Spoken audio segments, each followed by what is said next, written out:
Good morning. I'm John Casper with the Oshkosh Chamber, and it's a pleasure again to be with you all. We've been doing a series of these webcasts through Zoom, and they've been outstanding for us. And we've had some members who have stepped up and offered some great programming for us. And today is really no exception with Michael Raymond joining us. Michael is president, CEO, owner, stockholder, everything as it relates to Imagine Road Productions. He will be talking about getting started with video marketing. This is the first of two parts series that we're doing. The first one today, obviously, and then next Wednesday at 8 o'clock, we'll be doing the follow-up. So what we're going to be doing is, if people have questions, please use the Q&A tab on the bottom, and I'll be monitoring those, and we will ask those questions if they haven't been addressed during the presentation. But by all means, please ask those questions, and audience will be muted, so that's the only way you can do that. So with that, I'm going to turn it over to Michael, and you can take it away from here. Great. Well, thanks, John, and welcome everybody. Good morning. I'm Michael Raymond. I'm, like John had mentioned, the president of Imagine Road Productions. So I wanted to put together something and present something as far as how to get started with video marketing. And I know that it's never been easier per se to get started with video marketing, but there are some things that you really need to pay attention to because while it might seem simple to record a video and get it out there, there are some things that, if you don't do properly, it could have a negative impact, but anyways, we'll get into all of that. And so I just want to click here and share my screen, but anyways. So at any time during this, if you have a question, feel free to stop me and ask me. So I will periodically ask people if they have any questions. And so let me just get to the front here. So what we're going to cover today is we're going to get into, kind of a brief introduction, understanding your audience. Scripting and messaging will be a big area that we cover because I will have a homework assignment for you at the end where you can be able to put together your own script and messaging and actually record a video, and then I'll go into some of the details on that as we get closer to the end. We'll look at filming essentials, we'll look at different audio options for recording audio, and then in day 2 next Wednesday we'll talk about video editing, and I'll have people to volunteer if you want to have your specific, and again it's a homework assignment, but to have your welcome video edited, I'll ask for volunteers on that. And we'll talk about adding banners, adding call to action, and then we'll get into publishing on different social media platforms like YouTube, LinkedIn, Facebook. We'll look at video SEO, and that stands for search engine optimization, what things to consider with that. We'll look at analyzing results and how to adjust your messaging based on the results. And then finally, we'll look at resources and then putting it all together, and we'll have a time at the end for questions. So without that, with that, we'll get right into it. So again, I'm Michael Raymond. I'm a documentary filmmaker. I have a degree from UW Oshkosh in multimedia journalism. I do use some very simple video marketing outreach tactics. One is just doing quick videos on LinkedIn without any editing, just a quick upload.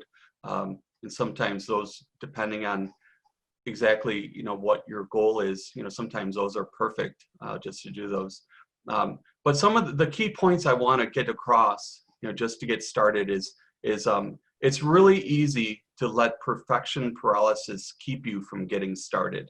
So you want to make sure that you don't try to get it to be perfect, because you can spend hours and hours working on a video and getting the messaging just right.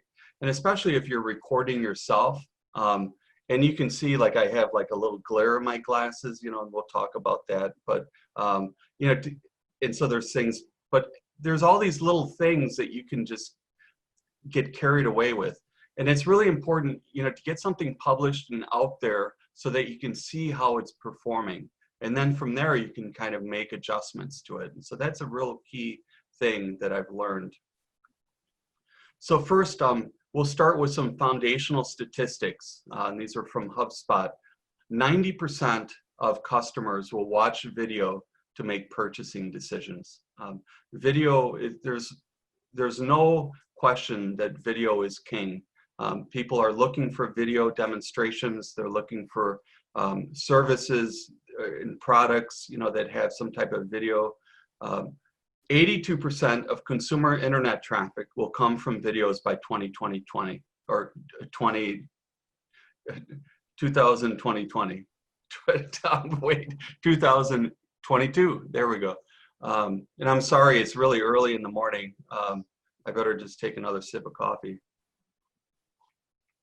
Okay, there we go. I feel better.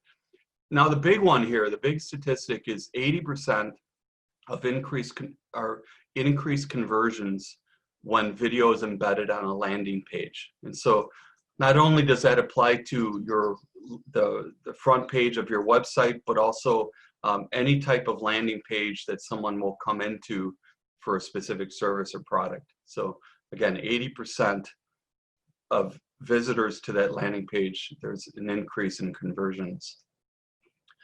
So the first thing that you need to do is to understand your audience. This is an essential first step. What are your audience's pain points, obstacles, and challenges? So this is just like any other form of marketing. You really need to understand what's going to trigger action with your audience. What keeps them up at night? Right now we certainly have issues going on, with the economy, with people, hesitant to get back out, into congregations or gatherings. There's specific issues that we're dealing with, and that's the case, whenever you're looking at what's called understanding your buyer's persona. There's always going to be factors that have to do with what keeps them up at night. And so this is really important. Without this, you can't create a targeted message that's going to get them to take action.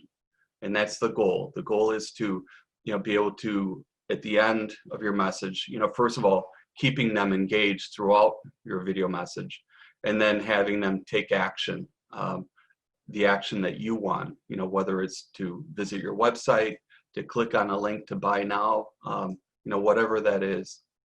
So in order to do this, to figure out, your audience's pain points, you can use surveys, you can use conversations with, your previous clients, customers.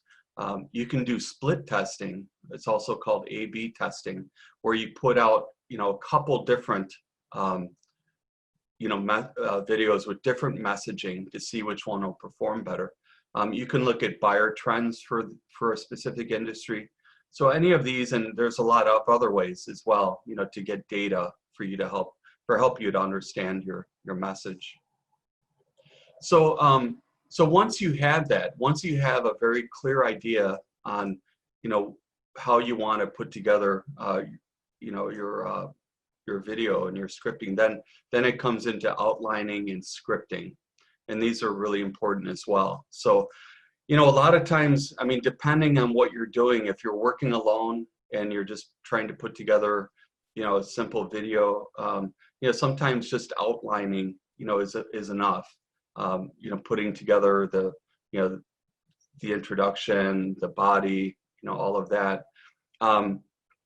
But sometimes, what you need to do is storyboard. And storyboarding works really well, like if you have a team that you're working with, if you need to get someone's sign off on what you're doing or input. An example of this would be, I just finished doing a series of toothbrush commercials for an inventor down in the Chicagoland area. And he had received a patent about 5-6 years ago for a very novel type of manual toothbrush. And so because we were working at a distance, you know, he really wanted to see what I was putting together and to have some input on that as well. Because, I mean, he did have the experience and understood his market much better than I did. And so what I ended up doing was I put together a storyboard. For this specific project, I had to hire a model. I used an agency I'll talk about up in Green Bay called Bella Talent Agency. But anyways, I wanted to show you this. Let me just show you this.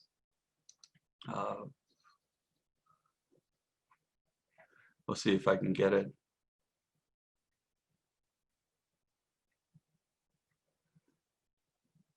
I'm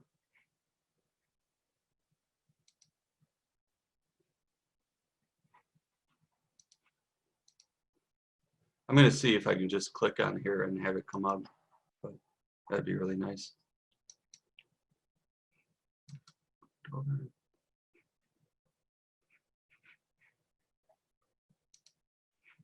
Oh, here we go.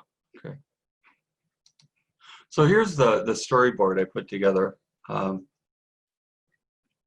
So it starts, and again, this was in order to, you know, be able to really get down to the nitty-gritty, you know, exactly. And I included keywords that we were going to deal with, hygienic, airborne, germ-free, that type of thing. But then, you know, I talked about the opening sequence. I got into each scene, what each scene was going to deal with. This was a kind of a later video we did. It was more to do with, you know, how to use the brush. We got into demonstration. So I used screenshots from the video itself, and then some other. So each scene was laid out, and then even the closing, what I was going to do.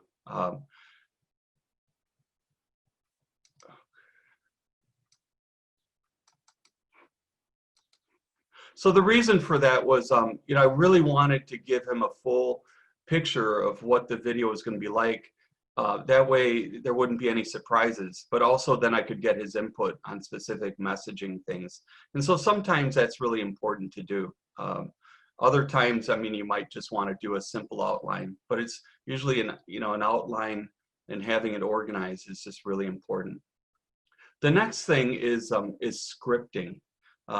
In scripting, I mean, you know, we could spend all day talking about this, but scripting, you know, you can either do a full script, you know, and you could even have a teleprompter. They have these apps now for Android that you can download, you know, and just have a simple teleprompter, you know, set up. But I've done in the past, what I've done that works better is just to hang up like a piece of paper, you know, with key points on the camera, and have it outlined. But the one thing that is really important, and this is why, you know, we're going to have this homework assignment, but the one thing that I feel is really key is to not have it sound like you're reading. You know, if you're reading a script and it sounds like you're reading, then you're not being genuine. You're not really speaking to your viewers. And so it's really important, you know, I feel it's really important to have like a keyword type outline, as opposed to, you know, full script out there. It's, to me, you know, I've been working with a YouTube channel the last few months, and it's all done, everything's done extemporaneously. So I'm talking, I have specific things that I know I want to address, but it's all very specific. You know, I'm not reading, and that's really important. The other thing is when you're reading, a lot of times your eyeballs, they can see your eyeballs moving back and forth, you know.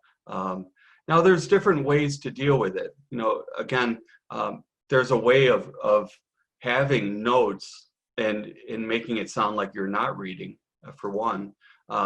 And so it might be that you're just glancing, you know, you might have some keywords set up on the camera, or kind of talking points, and, you know, and that's fine, especially if you're farther back. If you're farther back, I mean, you don't really want to be farther back, you know, you kind of want to be closer in, but anyway, so there's different ways of dealing it. But Within your script, though, as you're putting it together, you want to have, it's set up like this. You have the hook, the problem. You want to state the problem up front. What is it? What's the most important thing that you need to have? What's going to grab their attention? And you would have like maybe 2 to 5 seconds to grab your viewer's attention. So you have to think about it this way. They're going to be scrolling through like this news feed, whether it's on Facebook or LinkedIn or YouTube. They're, like lately with the news, I've been scrolling, I scroll through, and what do you look for? You look for the headline, you look for, maybe the first few words, but if it's not interesting or relevant, then you're just going to keep scrolling. I mean, the next thing then is you're going to have your intro. And this is where you introduce yourself. Hi, I'm Michael Raymond. I'm the owner, whatever it is. So you don't start with that. You start with the hook. What's the problem? Then you have the body. And then you talk about whatever the issue is, how you're going to be able to solve the problem. And then at the end, then you have the call to action, which really needs to be clear and concise. And so I want to show an example of this. And I'm going to use myself as an example. And if you could take a screenshot of this page, and if you don't know how to do that, I'm on a PC, I would just click the Windows and then print screen. So I'm going to have you use this as a template that you can modify and change up your words and do whatever you want. But it basically is an example for you to use for doing the homework assignment. So the hook, and this is one that I did probably several months ago. I have on my website at imagineroad.com. I have a new one that is more related to how businesses have been affected with COVID-19. So it's a little bit more relevant.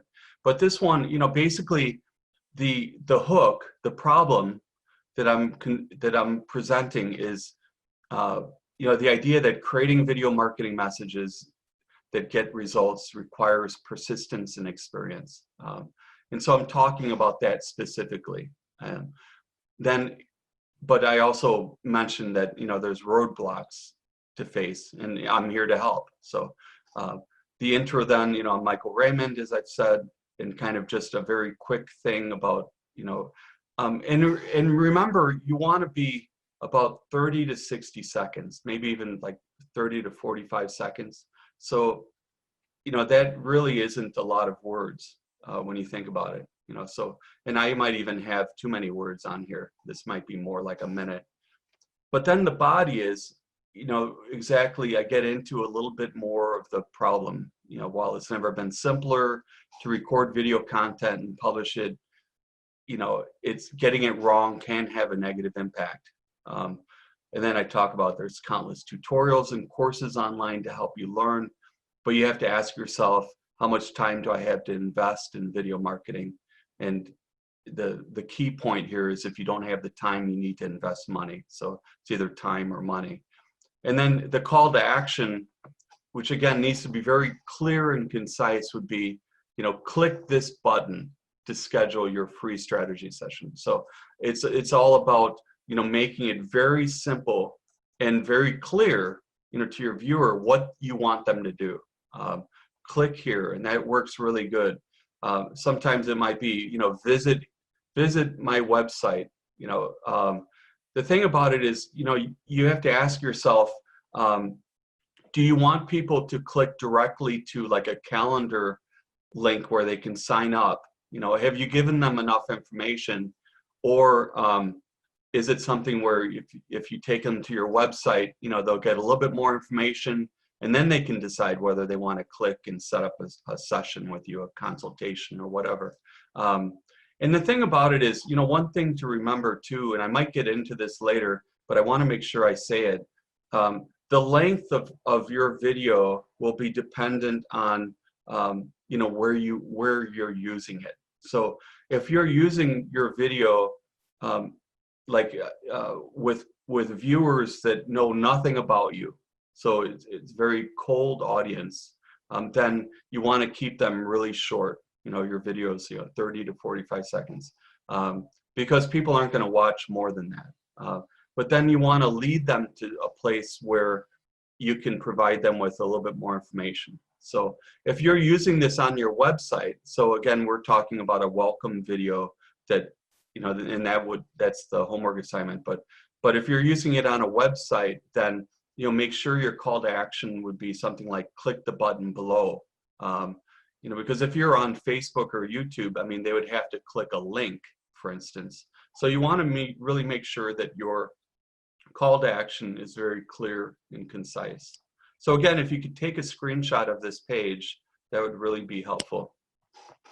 Now, if you wanted to do more of like a keyword type of script, then this might be a little bit more what it would look like. And this is something that you could again kind of hang on your camera that you're using, or you could put it just to the left or right.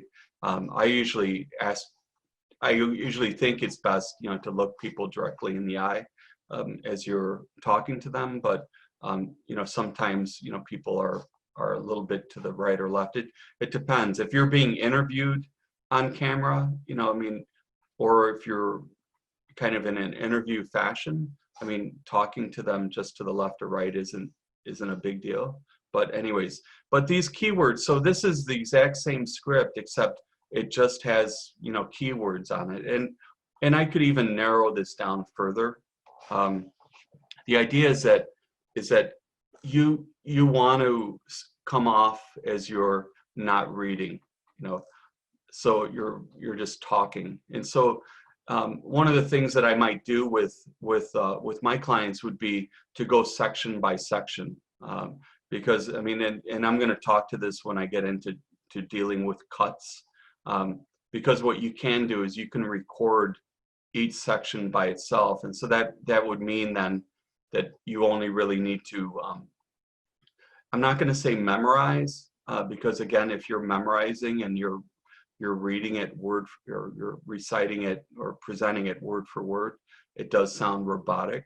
But getting the flavor of each section and then delivering it.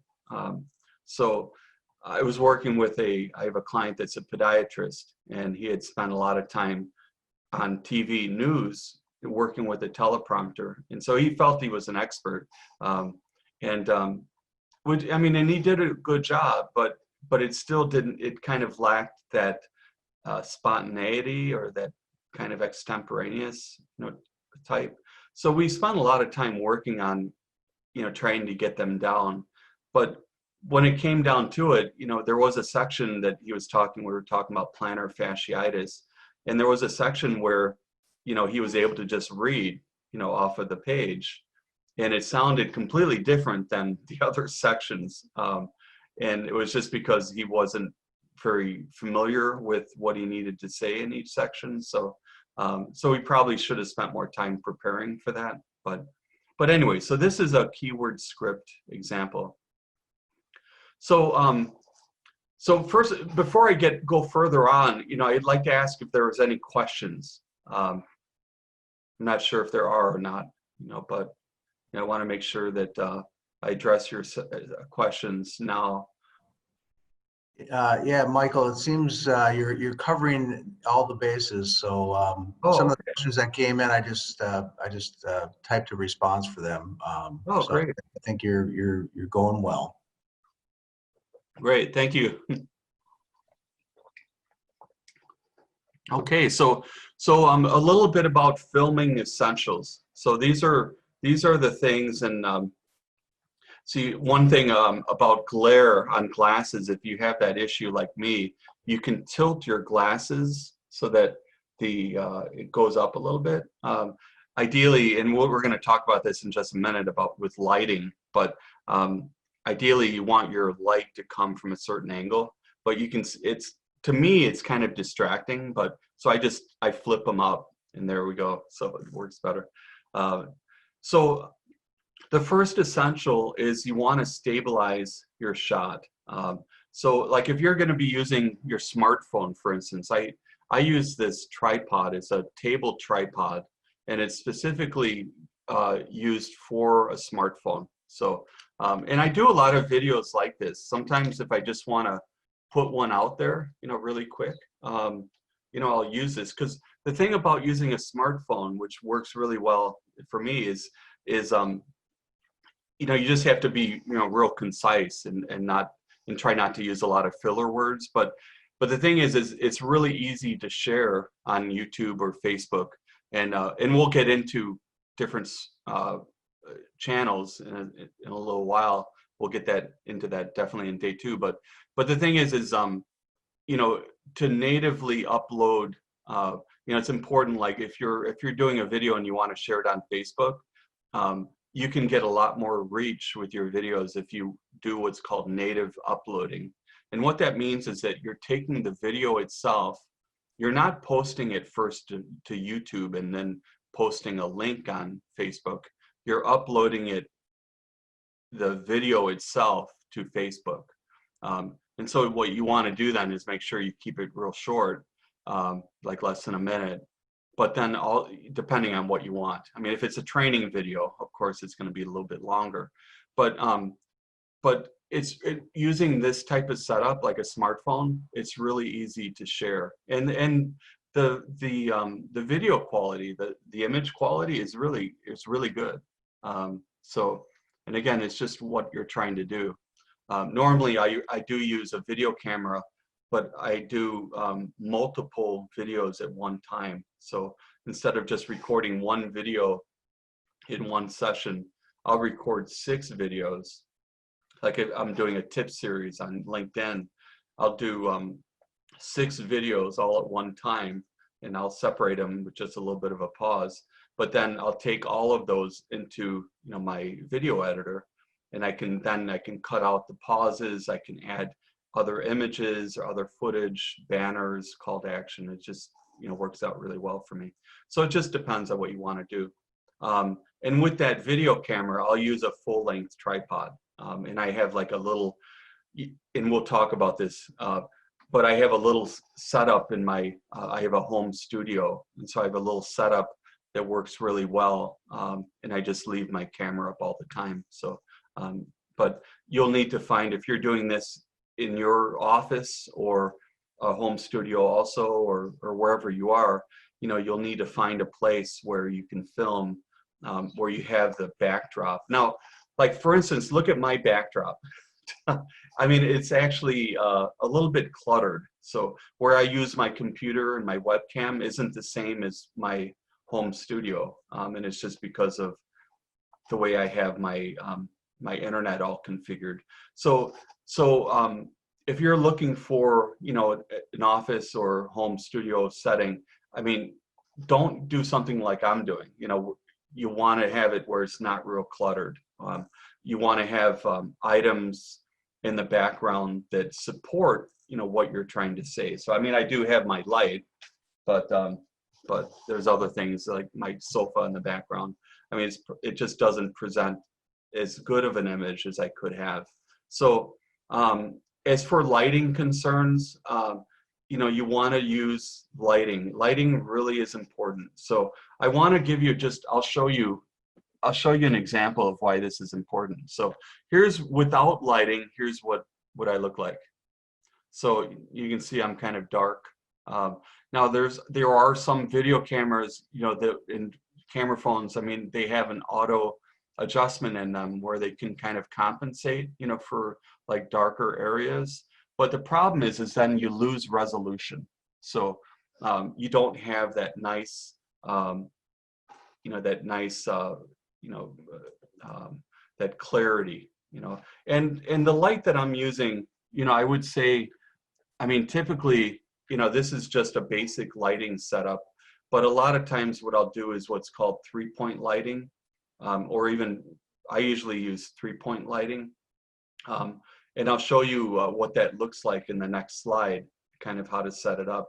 Right here, I'm just using 1-point lighting. And what you can see is there's all this shadowing on this side of the face, but I think that it's okay. I'm not getting, a massive glare.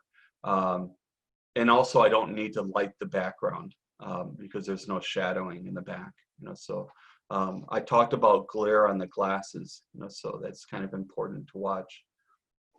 The other thing is you don't want to be backlit by a bright window. So, and I did this, I'm going to say that I did this purposefully, but I didn't really.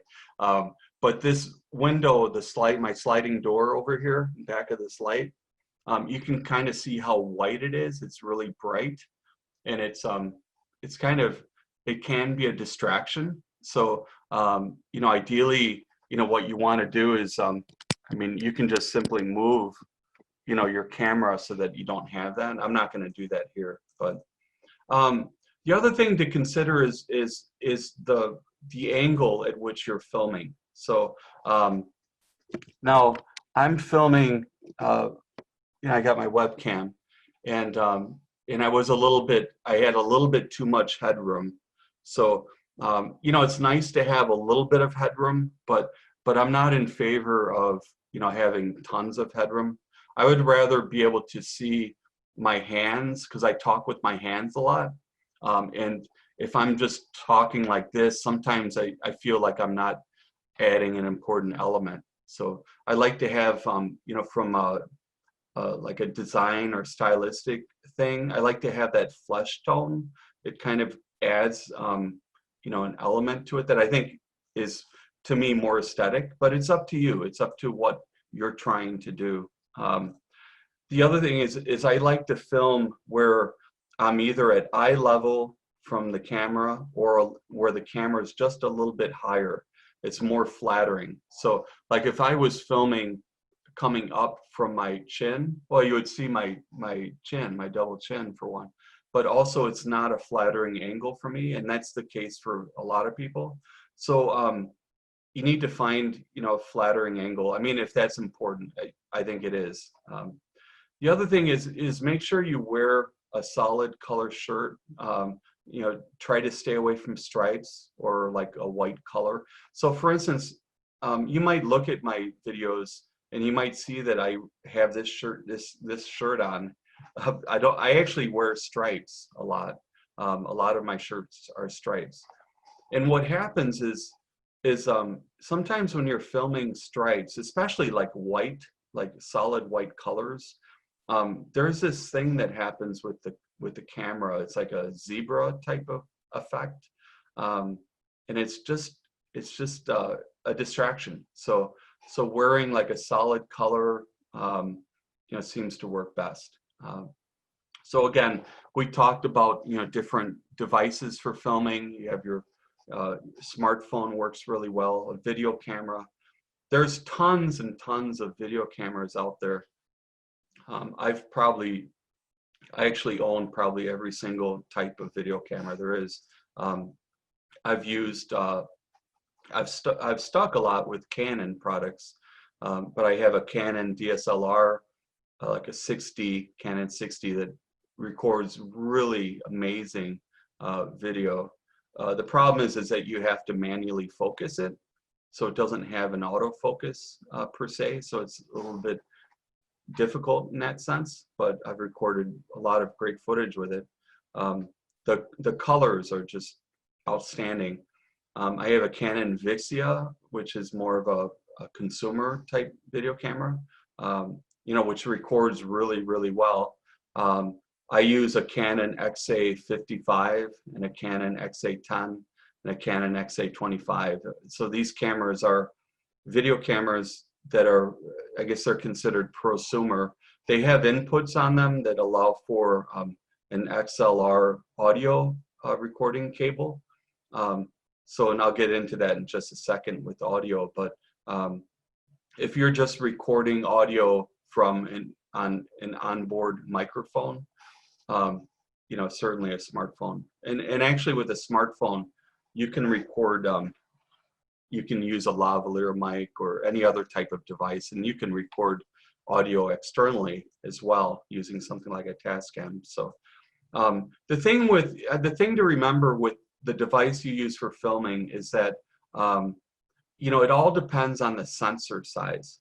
So if you're using kind of a more expensive video camera or like even a DSLR type camera, you're going to have a larger sensor size.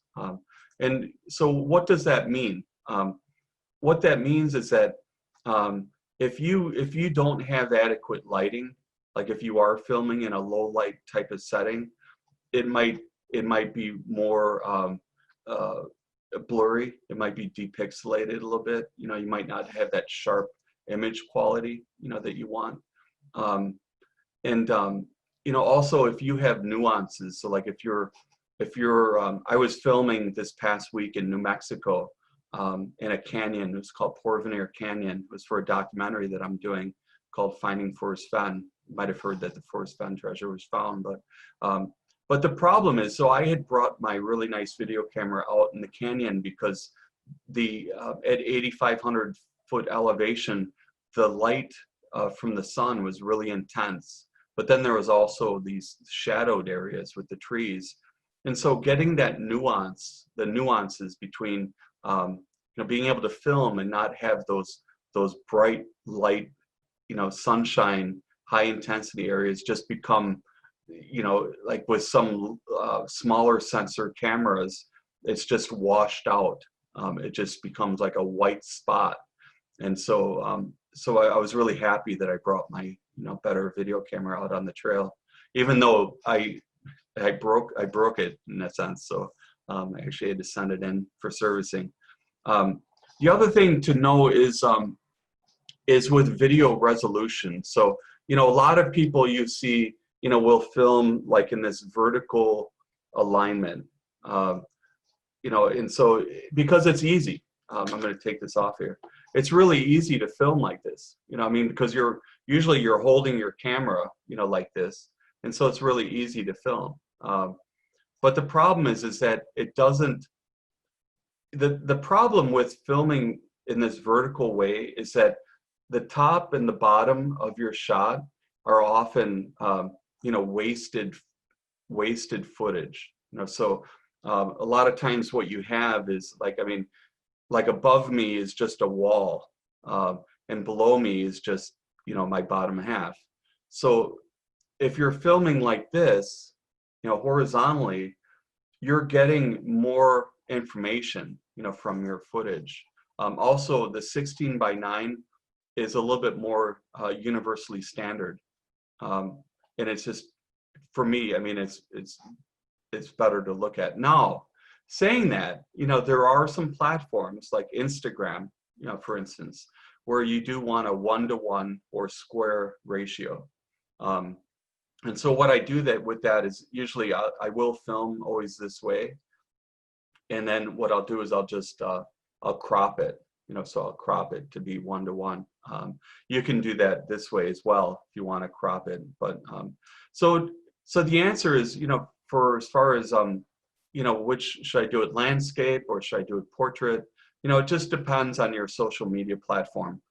And the one thing I will add is that each platform has a list of best practices for video content. So you can find on Facebook, for instance, you can find, you know, information on what's best practice, including, you know, how long to make the video, you know, which resolution to use, or you know, orientation. The same thing for LinkedIn. You can search that in Google and say LinkedIn video format, something like that, and you'll get all the information that you need on that. You know, so, but it's just something to consider. Okay, so and then as promised, so here's a diagram of the 3-point lighting. And this is actually a 4-point lighting diagram, but so what I have here is, you know, this is me, and so I first start with pretty much, you know, I have my 2 main lights are on the left and the right. So this would be the key light, and you can see how this is like the key light that I'm using. It is on a kind of that angle, but the thing important to remember is that it's on a 45-degree downward trajectory, you know, so it's not straight at me, and you can kind of see, like, so if it was straight at me, this is how it would look, but coming from down, you know, it's lighting, and I mean, this could be this could be up just a little bit more actually. And as you can see, that's a little better for the glare. But and then on the other side, then I would have the fill light, and so that would fill in any like shadowing, so the shadowing on my face. And then and I usually use both those lights when I'm filming. Now the other thing that I do is when I'm filming up against a wall, for instance, those two lights will produce like a shadowing in the back. And the shadow can be distracting, you know, so what I do is I use another LED light and I point it on the wall. I actually point it, I just adjust it. I don't want it to be directly on the wall, because I'm usually not, the wall is usually closer to me, you know, so I usually have to angle this a little bit further. But anyways, it washes out those shadows. And it also does illuminate the back of my head a little bit. So this is the backlight is also called the like the hair trigger light. And so it's meant, it gives you kind of a nice halo around you, so you look like angelic. No, I mean, you might actually notice that you know, people have this hair light, and it just gives them this little bit of a glow. So that's kind of a standard setup. But again, you know, depending on what you're going for, this is the light I use actually. I use these LED lights and they're very inexpensive. So I was able to buy 3 of these lights and I think it costed like $150, you know, on Amazon. So, and I will give them a plug because they've been just really good. They're called GVM, so Great Video Maker. And they have different sizes, but I mean, these sizes, they work really well, you know, for me. I've also used softbox lights, but they don't have the intensity I need. I've also used other like umbrella lights, you know, that are more traditional for photographers. And those work as well, you know, work also as well, but they're just a little bit more time to set up, so. Okay, and then, you know, talking about audio, we got about 15 minutes left, so I think I'm doing pretty well. But with audio, and we'll look at this, you know, next time when we look at, you know, different examples. You know, so when we do video editing, I'm going to show you so you can hear what it sounds like to use the onboard microphone versus like an external microphone. And if you want to record your video, you know, using some type of external audio, you know, you can do that. But we're not going to have that chance yet, because what I want to do is have you record, you know, just using, not doing any editing yet, you know, just recording and then submitting. So, but anyways, but as far as audio recording, I mean, you do have your onboard microphone, and you know, every device, you know, will have something, you know, that's built in that works, you know, fairly well. And again, some of this gets down to, you know, what type of, you know, what your goal is. You know, I mean, if you're trying to, if you want to have, you know, a nice stereo sound, or, you know, something softer. And it's hard to tell, you know, the difference until you're kind of listening one to the other. But what I found is that a lot of times the onboard microphones do have like a tinny type sound. They sound, it just, to me, it doesn't sound as good. I don't have a real polished ear. I have a colleague that I work with that's a sound designer. His name's Ron Kirschbaum. Hey, Ron, I'm not sure if he's listening, but he works with me he does post-production, you know, for some of my audio. And so he has an ear that is just amazing. He can pick up things that I just can't. Maybe my ears are just old, I don't know. But I do know that I've seen that there is a difference. And so, you know, some of the things that you can do is you can plug in like a lavalier mic, like if you have a subject, and it becomes important, like if you have a lot of sound. If you're going to be recording away from the subject a little bit, or if your subject is going to be in a noisy area, like in a store or something, then you can just clip this on, to their lapel, and you can just plug it in, and you can actually plug it into, your port on your cell phone, and then it usually goes far enough, out, where there's no problem. So then you get a nice sound. I do this when I'm filming weddings. What I'll do is I'll attach the lavalier mic to an external audio recorder. I use for that specific situation, I use what's called an H1 zoom. It's very inexpensive, but it slips into the lapel pocket of the groom, and then it's what's called a unidirectional microphone. So that means that it picks up sound from all around, and it works really well for like vows, when they're saying their vows. The only thing then is I have to sync. If you're recording audio externally, then you have to sync it up at the end, and I'll show you how to do that next week. It's real easy, but you have to sync the audio signals, and that's how you do that. So it's kind of an extra step, but I think it's worth it. A lot of times, like when I'm doing my recording, I use what's called this is a Tascam. It's a Tascam DR40, and the microphones are built in here. But you can also attach like a Shure microphone or some kind of other vocal type microphone that has kind of a better I don't know, you could really get into it as far as polarity and all this, but it just works better. We'll just say that. I was using this out in the field, and I just had to replace it because it's the one I had stopped working. But in general, this Tascam, the one that I had before, I've knocked it on the ground, I've dropped it, I've kicked it by accident. It was actually a very tough recording device, and inexpensive too. I bought this new one for $179 on Amazon, and this has like 4-channel capability. You can do overdubbing, which means you can record a track and then record over the top of it, adding the new audio to it. I mean, it's just really good. The other thing is I do a lot of voiceover. So I do voiceover.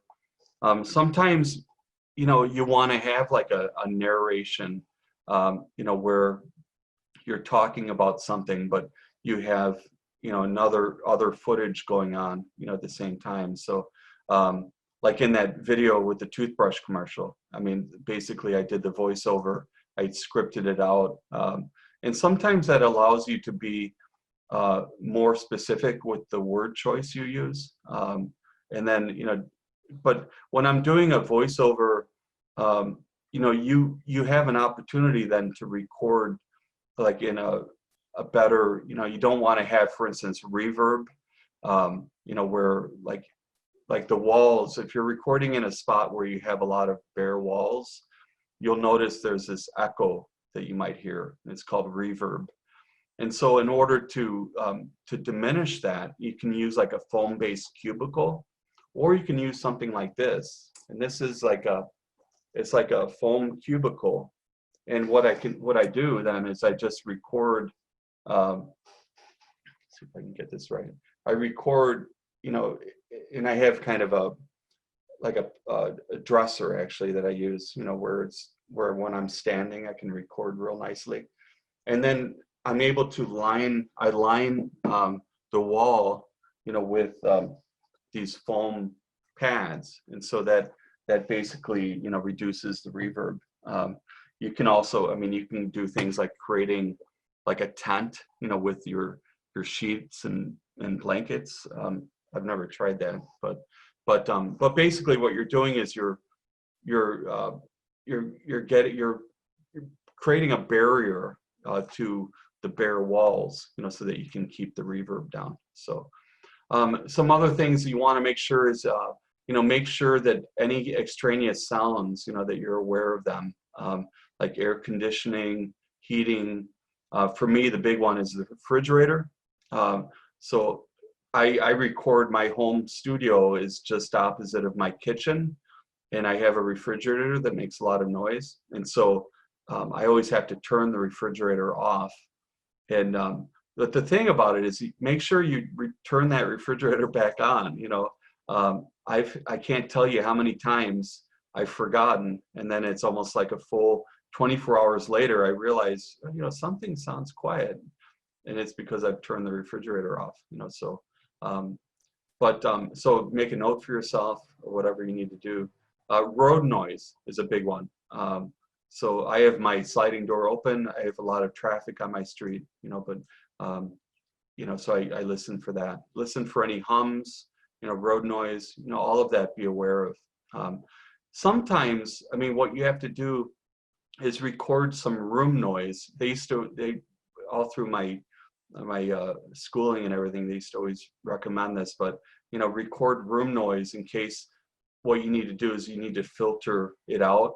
So there are programs, like if you end up with sometimes you might end up with like a hissing sound or some kind of noise. If it's a consistent sound like a humming or a hiss, this can be really filtered out really well I use Audacity, which is an open source free program. But what happens is you need to have a really good sample of that noise in order to take a sample of it, and then the program will then filter that out, and it works really well. Sometimes you have to tinker with it a little bit to get the right settings. If you overdo it, you can really strip the vocal of, it sounds kind of very non-human, so you have to kind of tinker with it. And then the other thing, make sure your cell phone's on silent mode. Make sure that no one's going to call you. If you're using your smartphone, make sure that it's fully charged. That can be a drawback at times. And make sure that you're not going to be interrupted. So quiet on the set. Make sure that, if you have kids around, I actually record a lot of times when my son is in the other room playing a video game, and I have to yell for him to be quiet, or tell him, quiet on the set, because all of that gets picked up real easy. So, and then again, if you're recording audio separately, then you can sync that in the video editing program. So background music. So if you want to use background music, it works really well. Especially like if you do have like background noise, sometimes, and you just want it to be broken up a little bit, like if there's a little hiss, sometimes that'll help. You don't always have to use background music. It can add a nice atmosphere, but it can also be distracting. So it just depends on what you want. Sound effects, can also be used, and it can be very helpful. The one thing to consider though is, make sure you have copyright permission, or you can face serious consequences. So, YouTube, for instance, they have an automatic mechanism in place. So as soon as you publish a video and it has copyrighted permission, you'll automatically get flagged on it.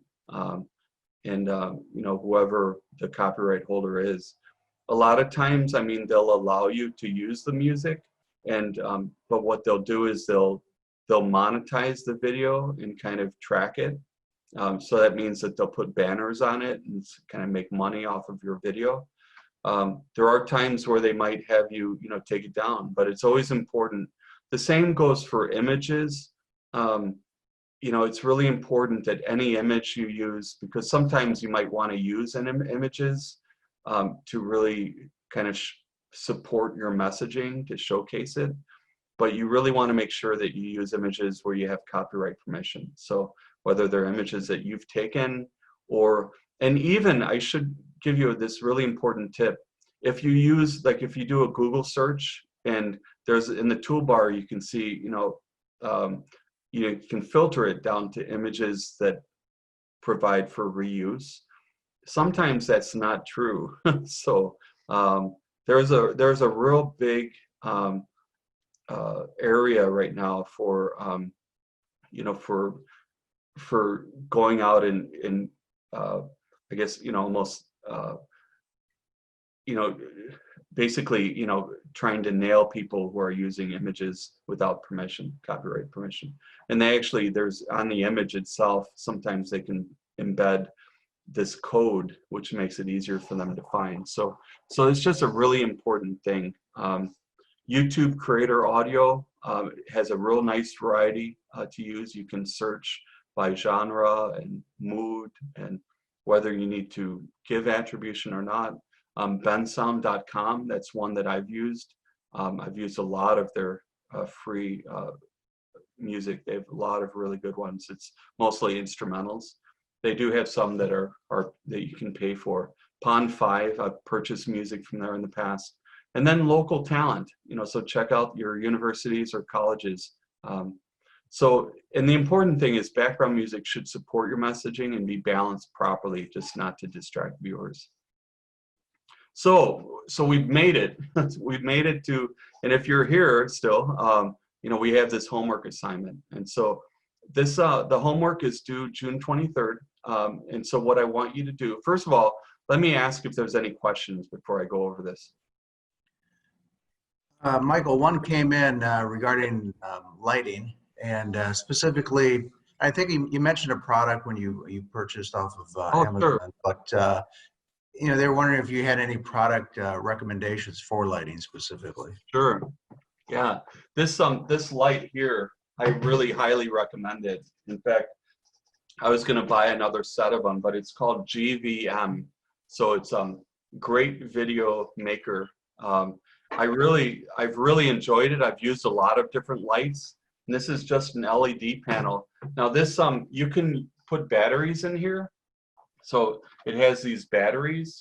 So like if you're out somewhere and you don't have a plug-in, you can just use them. It also has an AC adapter, but they work for me really well. And I use that 3-point lighting setup. So I use 2 of them on either side of me. And it works just really well. I've also used, I have other types of LED lights. And so, but they have tons of lights. I mean, you could type in video light on Amazon, and there's just tons of things that come up, and they're not that expensive. I mean, like I said, these costed, I'd say, less than $200, for the 3 light set. And one other question, actually, you mentioned a free music app that you don't need copyrights. What was that app again? So the one that I use is YouTube Audio Creator. So, and if you have a YouTube channel, they're free to get, but you can go into the Audio Creator, and they have like a whole bunch of audio clips, and you can search.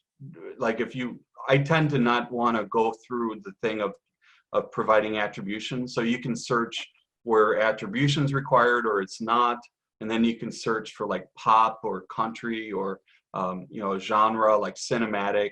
It's just a really good tool to use, and they have some pretty good music, and it's constantly updating, so you have new things to consider. So I like that. One thing everything you told me not to do, my phone's ringing, everything's going off here. So, and my hair is white like the walls, so I don't know. Oh no. And I'm wearing a striped shirt, so everything. Oh, that's fine. Not good. No. One thing we want to remind everybody, we have recorded this session. It'll be on our website. I believe Mark will be able to send out everybody who registered a link to that to the session. So people have been asking about the slide deck, whether that be available, so they would be able to get it that way. So great. Yeah, and so and just real quickly then, for the homework assignment, which is due June 23rd, so that'll give me a day to go through them. But what I want you to do is to create a 30 to 60 second like welcome video, and you can use the template that I provided. Just having that intro, the body, or the hook, the intro, the body, and the call to action. And then what I want you to do is I want you to upload it to this Google Drive folder, and we're going to be sending that out as an email. So this is the folder. You just upload it there, Now, if you're interested, again, I'm taking volunteers that will allow me to do the video editing. I can use your video and within the video editing that we do next week. And if you have any questions, you can just email me at this email address. But I do, the easiest thing would be just to take a screenshot of this page. But again, we'll be sending that out also in the email. Great. So, all right. great. Okay. Well, Michael, thank you very much. Great information. And you all have your homework assignments.